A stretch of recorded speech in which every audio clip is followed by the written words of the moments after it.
أشهد أن لا إله إلا الله أشهد أن لا إله إلا الله أشهد أن محمدا رسول الله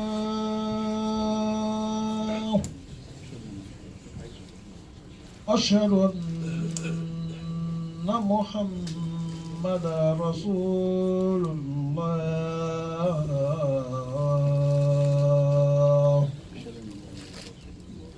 حي على الصلاة حي على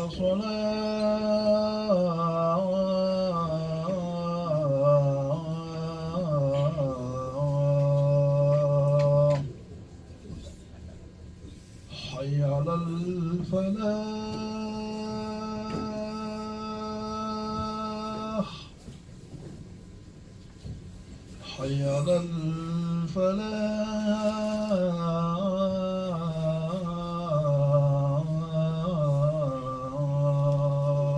الفلاح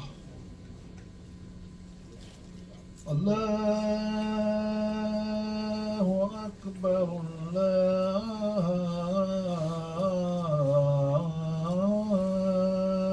أكبر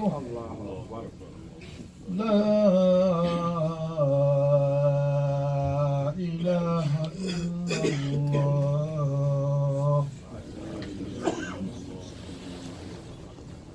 One last thing, brothers, inshallah. Let's try to turn off our phones and let's try to fix ourselves again because I can see so many gaps. Before Khutbah starts, turn off your phone, double check your phone, inshallah.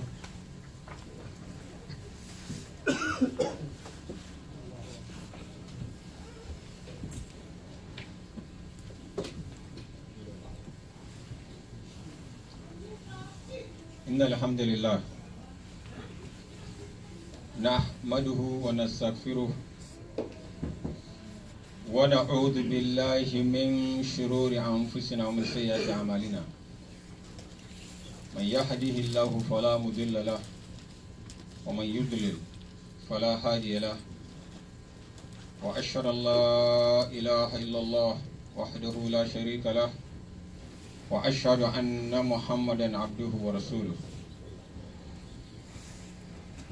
يا أيها الذين آمنوا اتقوا الله حق تقاته ولا تموتن إلا وأنتم مسلمون يا أيها الناس اتقوا ربكم الذي خلقكم من نفس واحدة وخلق منها زوجها وبث منهما رجالا كثيرا ونساء واتقوا الله الذي تساءلون به والأرحام إن الله كان عليكم رقيبا يا أيها الذين آمنوا اتقوا الله وقولوا قولا سديدا يصلح لكم أعمالكم ويغفر لكم ذنوبكم ومن يطع الله ورسوله فقد فاز فوزا عظيما أما بعد يقول الله تعالى في كتابه الكريم بعد أعوذ بالله من الشيطان الرجيم بسم الله الرحمن الرحيم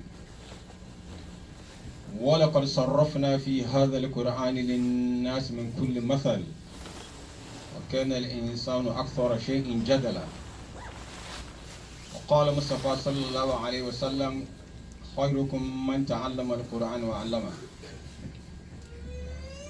وما المراد بهذه الآية حيث قال الله عز وجل في سورة محمد أفلا يتدبرون القرآن أم على قلوب أقفالها نسأل الله أن يجعلنا من الذين يستمعون القول فيتبعون أحسنه. We thank Allah subhanahu wa ta'ala for this day and we thank Allah subhanahu wa ta'ala for everything. My respected elders, brothers and sisters, Allah subhanahu wa ta'ala calls our attention in Surah Kahf, Quran chapter 17, that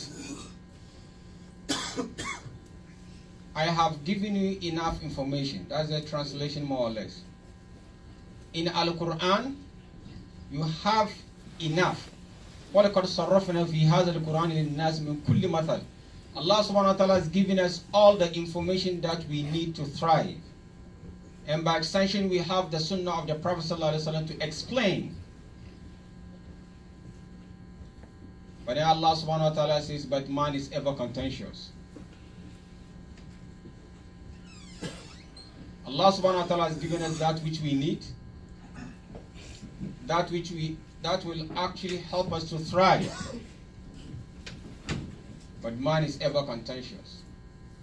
It is from this perspective that I would like us, my respected elders, brothers and sisters, to look at our situation today.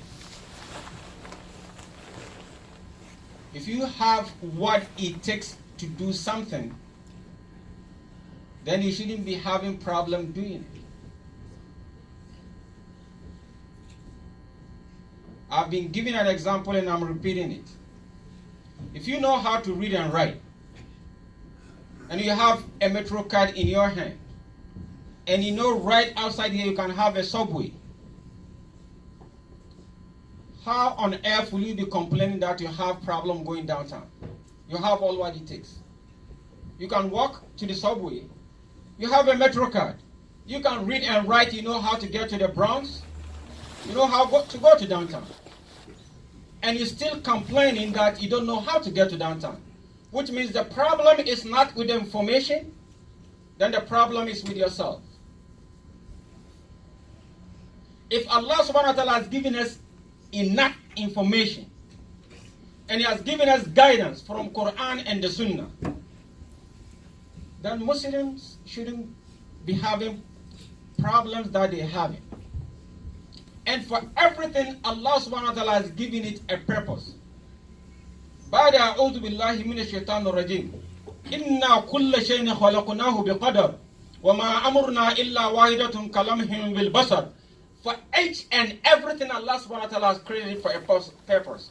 As a matter of fact, our existence, Allah subhanahu wa ta'ala says بعد أعوذ بالله من الشيطان الرجيم in Surah Al-Zariyat, Quran chapter 49. وَمَا خَلَقْتُ الْجِنَّ وَالْإِنسَ إِلَّا لِيَعْبُدُونَ. I have not created man and the jinn except to worship me. That is a purpose. So the purpose of our creation is to actually worship Allah subhanahu wa ta'ala. So everything that we see around is actually to facilitate that worship. Everything that we do that is not like directly a worship, it should be actually a byproduct of something that will actually help us to achieve that which is the ultimate goal, which is the worship of Allah subhanahu wa ta'ala. When we get distracted, or we fail to connect the dots, or put things in context based on the teachings of the Prophet sallallahu alaihi wasallam, we will definitely be having problems.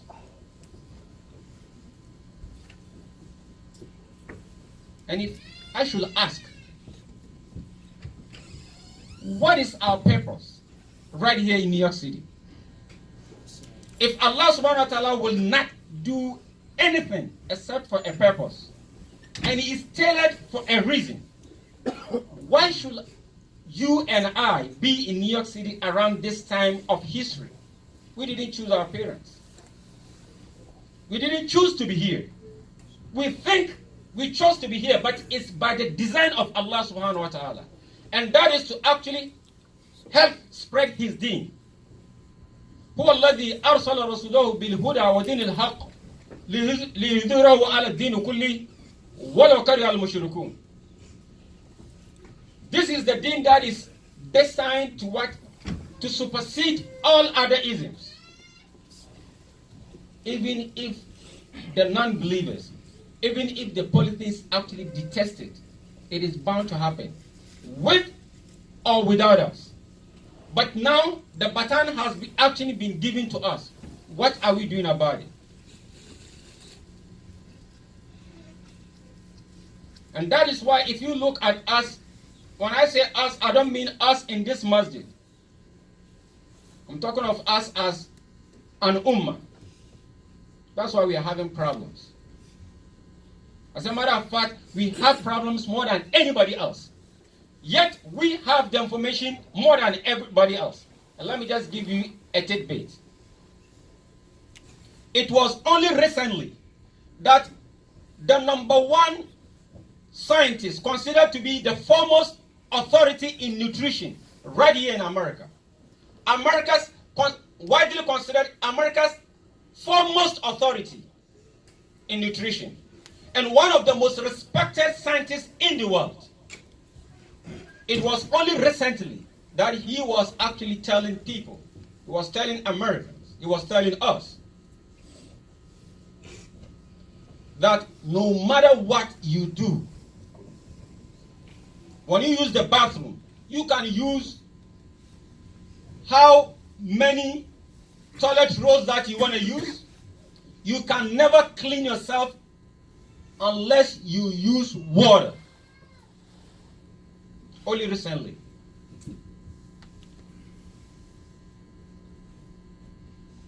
That you have certain bacteria that paper cannot get rid of them.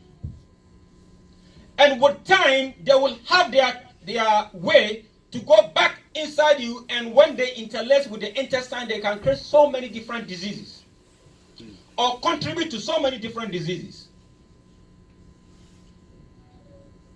And so after using the toilet roll, use water. Considered the foremost authority in nutrition and one of the best in the world. As a matter of fact, some consider him like the foremost authority in the world when it comes to nutrition.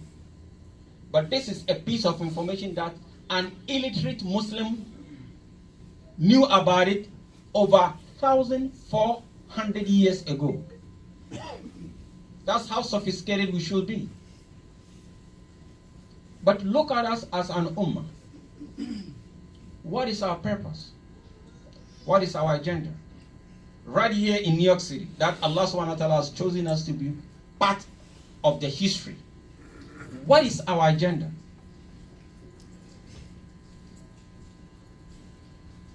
What is our purpose? What is the written document? And to actually see that this is what we want to achieve the next 20, 30, 40 years. And if this is our goal for the next 30, 40 years, what are we going to start today to ensure that we get to that point by the 30 or 40 years? How many years are we going to use to measure to know that whether our plan works or it needs some, some addition or it needs some, changes? Where do we fit our children to ensure that even if we die off, they will carry the legacy forward? Any reading agenda? Everybody's by himself. And sometimes we fail to realize that, with all due respect, we are from different countries. Some of us born right here, some of us from different parts of the world. Our children have one country, and that's America. Sometimes we bring that baggage to negatively impact our children. And so we divide ourselves based on the countries that we came from. And now we've actually moved to the next level, based on the region, and then based on the tribe. And in that tribe, based on the historical context, even though we are from the same tribe, we are the royals, you are this. And we brought that baggage right here. And it's impacting on our children. And Allah subhanahu wa ta'ala is going to hold us responsible for that.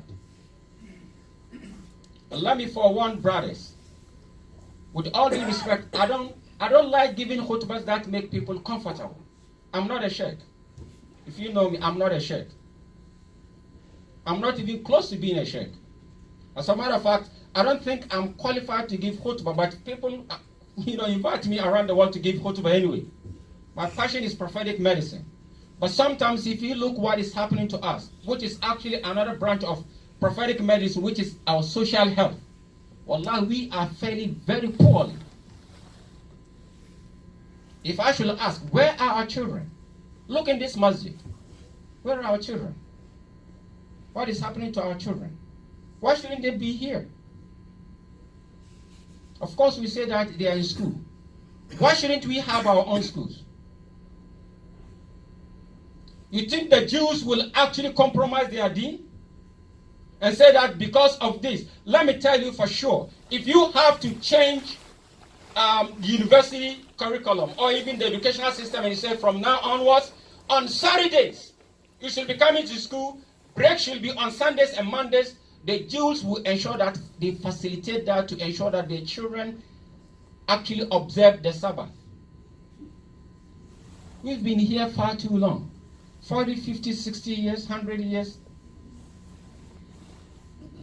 And we don't have any standard school to actually cater for our needs. We give our children to non-Muslims comfortably to actually train them, to bring them up, to program them or reprogram them. And when they behave like non-Muslims, we tend to ask why. We undermine the power of education. That's why the very first command that came to the Prophet ﷺ, it wasn't about salat, it wasn't about zakat, and it wasn't about fasting, it was about knowledge. Read. So it's not a choice, it's a command.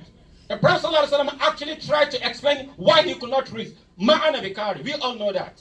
And Jibreel alayhi salam again commanded him, read, ikra. Ma'ana bikari. Read. The Prophet ﷺ figured out that it's not something that will go away. So that excuse or that explanation will not actually resonate with Jibreel alayhi salam. So now he was ready to learn. So he asked, what should I read? And that's when he opened up for learning, when he will open up for growing, that's when the ayah started flowing in. Iqra bismi rabbika alladhi khalaq.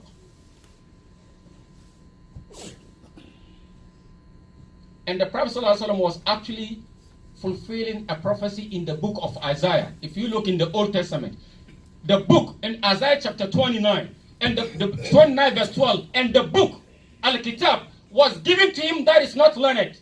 Nabil Ummi sent to him, read Iqra. And he said, I'm not learned. Ma'ana bikari. The Prophet ﷺ was actually fulfilling a prophecy. And if you look at the very first ayah, Iqra bismi rabbika alladhi khalaq. Iqra, read. That reading has to do with knowledge, because that is key to your personality. Knowledge. Iqra bismi rabbik. The name of Arab. The knowledge now starts with what? The religious knowledge, which is extremely important to give you what? Perspective of whatever you're doing. But then it ends with what? Alladhi khalaqa. The one who created. And so the very first ayah actually combines the spiritual realm with the physical realm. It talks of the deen and it talks of science. Iqra bismi rabbika alladhi khalaq. Al-khalaq. Creation has to do with, anatomy. It has to do with physiology. It has to do with pathology. It has to do with pathophysiology. It has to do with biochemistry. And the list goes on. The very first ayah. You have to be sophisticated religiously. And you have to be sophisticated scientifically. The very first ayah. But look at us. In chasing some few dollars, we have actually neglected our children. We are actually chasing money to the detriment of our children. And so we don't have time for them. And we don't have the money. We don't have the money. Because if you have money, we'll have time for our children. I was recently invited, some time back to visit a brother. His dad was having some health issues, and they said, see such person, and this maybe he might have something to say. We went there, and The brother was making $500,000. $500,000 a month. Now that's money.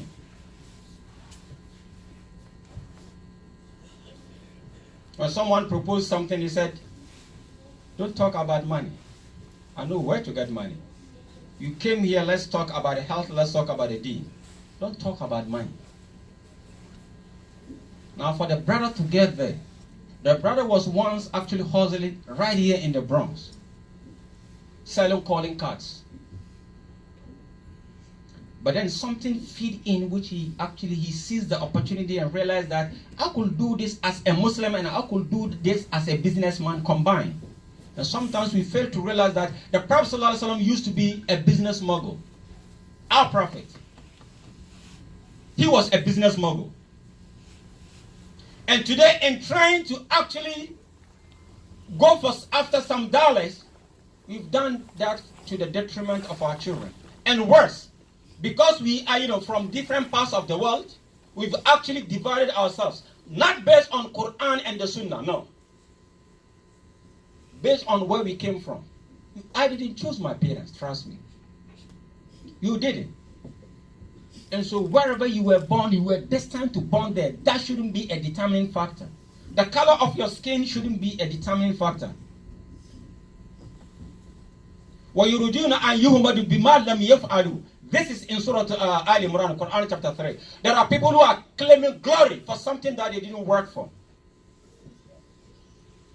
Your height, the color of your skin, your country, you didn't work for that. You didn't even know how. Because when Allah subhanahu wa ta'ala says, when Allah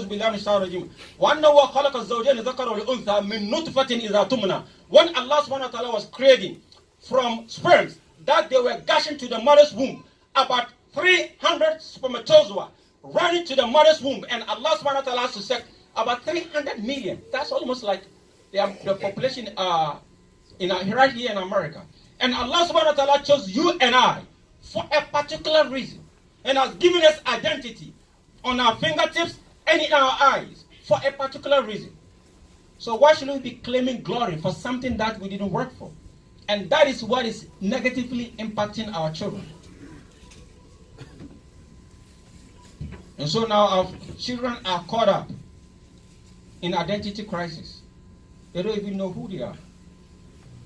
Sometimes they feel ashamed to actually let people know that they are Muslims. That's why now they started changing their name. You give your child Jamal, you start seeing the friends are calling him Jimmy. Why will he change Jamal to Jimmy? Jamal, beautiful. Not only the name means beautiful, the name is actually beautiful, Jamal. But now it's Jimmy. You ask him, what is the meaning of Jimmy? He doesn't know. I want anybody to tell me the meaning of Jimmy. But that is directly as a result of our negligence. Now, I'm not saying that we shouldn't work. That would be irresponsible. We need to pay our bills. We need to take care of our financial responsibilities. As a matter of fact, there are some of us, not only are they bound to actually care for their children right here, they actually have to take care of their parents back home, and their younger brothers, and their elder sisters, and their husbands. That's how irresponsible Muslims have become. And when they have problem, they tell you, call your uncle in America.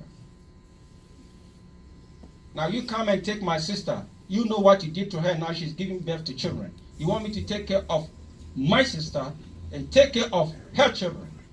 That's how irresponsible we have become. So I know about all this. Yet, wallah, we still could do better. It's all about our mindset. Right here, when you go to 181st, we are in Manhattan now. If you go straight, this is what 130-something street, you go all the way to 181st. It's not that far, you can actually walk. 181st and Amsterdam. See what the Jews are doing. How they train their children to actually know how to control multi-billion-dollar companies. They don't have the money yet, but they are prepared. They actually have the mindset to do the job. When you go to school, what are we doing? We are being prepared to serve. We're looking for jobs. And that's why when they called me at BMCC, I told them, I asked Allah subhanahu wa ta'ala not to give you jobs. And they kind of like shocked. Why do you brought this man? We came to here to, to find certificates, to go find jobs, make some money. So I asked Allah subhanahu wa ta'ala not to give you jobs. I don't want you to have jobs. I want you to create jobs. That's what you should be doing. The Jews are doing it. The Christians are doing it. The Chinese Americans are doing it. The Korean Americans are doing it. The only people who are not doing it, they're not even thinking about it, are the Muslims. Could you imagine that? And yet, Allah subhanahu wa ta'ala has clearly put the responsibility to move the world forward. بعد أعوذ بالله من الشيطان الرجيم كنتم خير أمة أخرجت للناس تأمرون بالمعروف وتنهون عن المنكر وتؤمنون بالله. You are the best ever chosen or evolved in mankind. Why? You enjoy that which is good, forbid that which is bad, and you firmly believe in Allah subhanahu wa ta'ala. If you put these 3 boxes, show me what we fit in. Do we enjoy that which is good? Do we forbid that which is bad? Do we firmly believe in Allah subhanahu wa ta'ala? Because if you do, wallah, we should strive forward. Show me one hadith, even if it's mawdu, even if it's, fabricated, where Bilal radiallahu anhu used to have his own African masjid. Show me.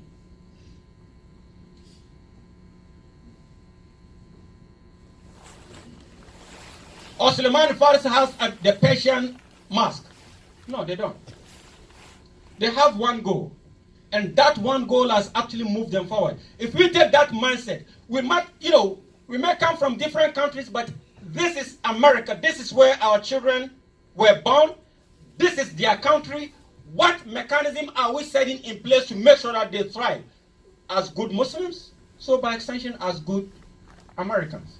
Because you can never be a good citizen if you are not a good Muslim. As a Muslim, you can't be a good citizen but bad Muslim. It can't be possible. But if you are a good Muslim, which is by extension, you are a good citizen. We all striving to make sure that our children have all these degrees. MashaAllah, we sacrifice everything. All Islamic educations, first of all, Saturdays and Sundays, they come 1, 2, 3 hours. How could you compare 2, 3 hours with 8 to 10 hours a day? How could you do that? Worse, 5 times against 2 times. How could it work? And we don't supplement their education at home. We never ask them what they teach them. We don't know who they hang around with. We don't know who they are friends on social media. We don't even know what they're doing. And sometimes, subhanAllah, we say that they need their privacy. Your children need privacy under your roof? What privacy?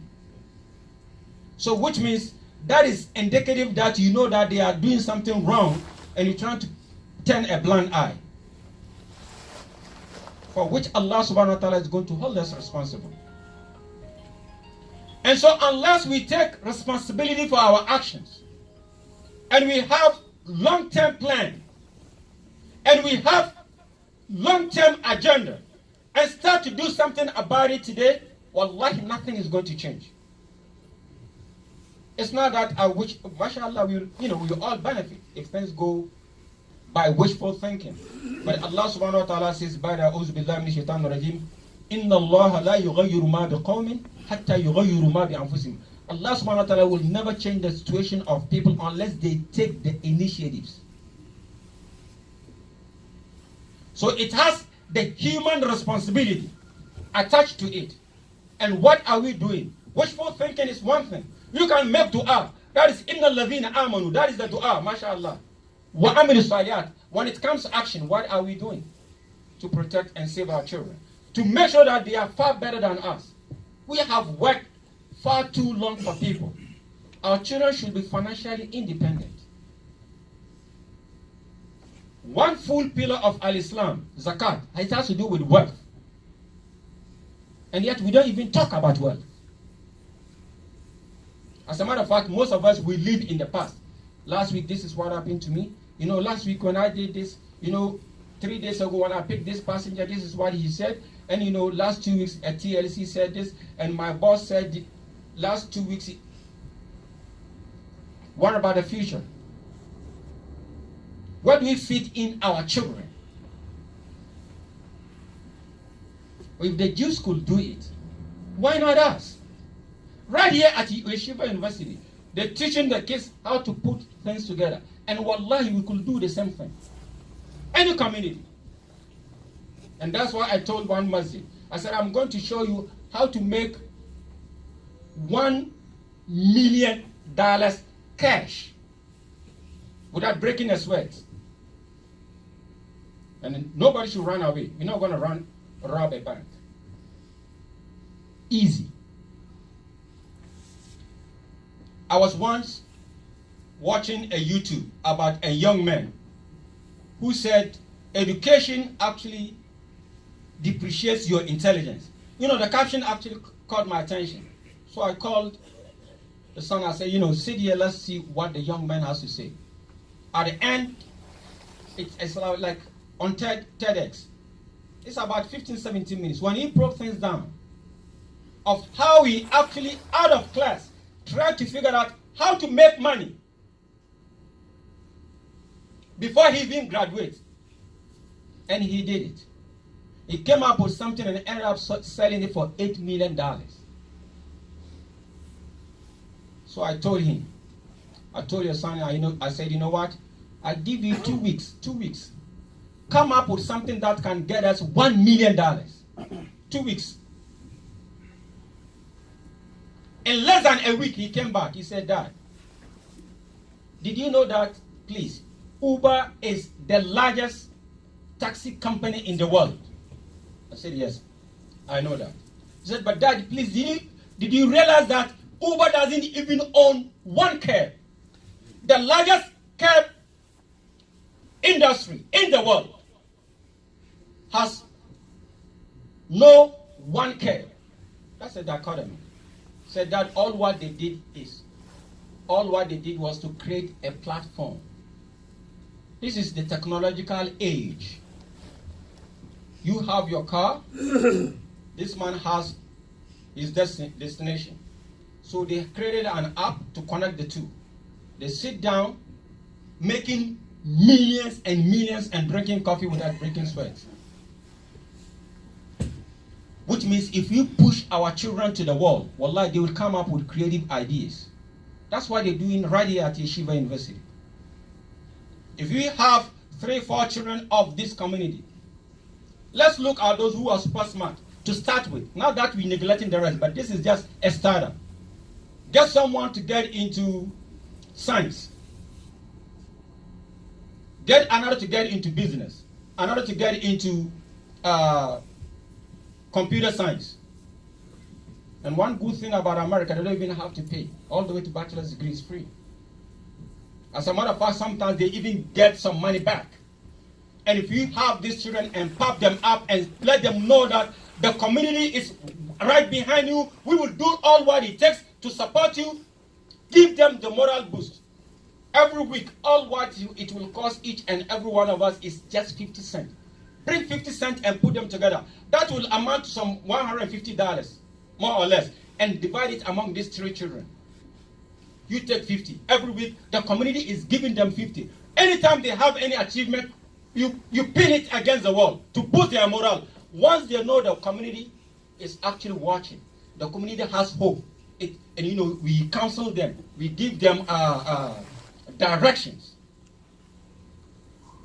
2-3 years, this one will graduate.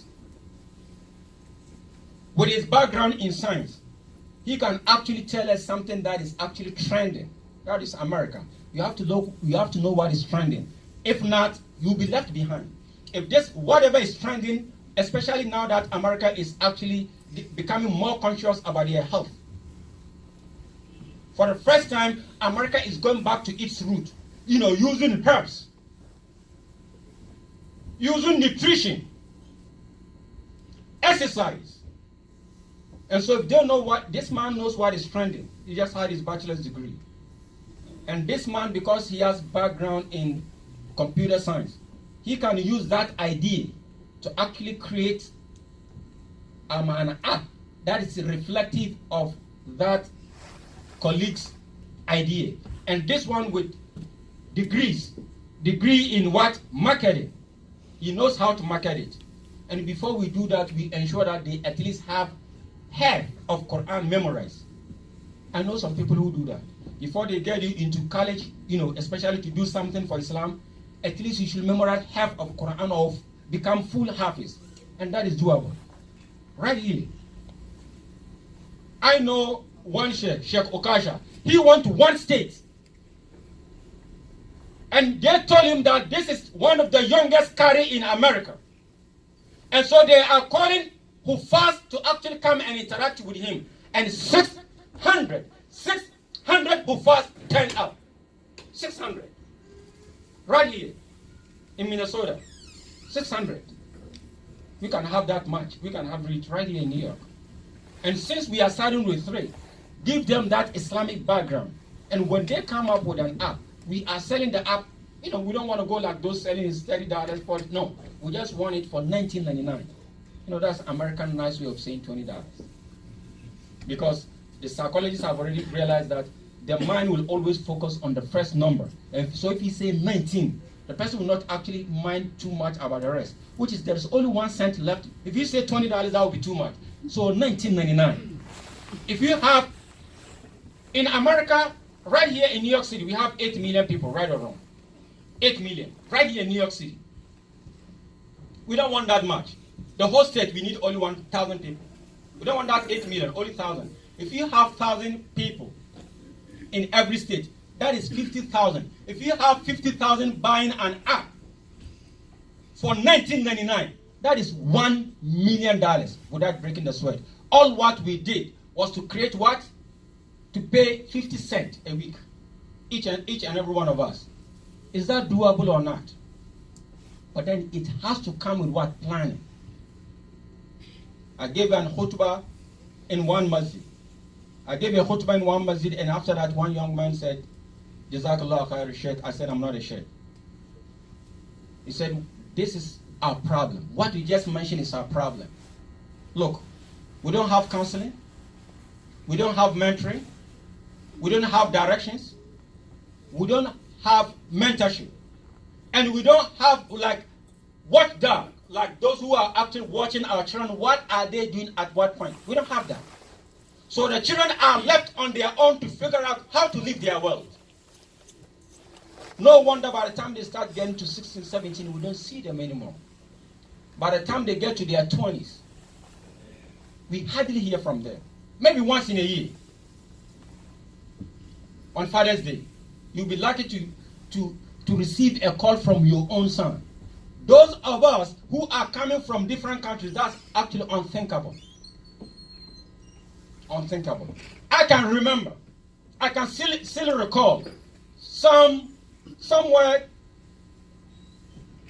10, 11 years back. Then I was a taxi driver, right here.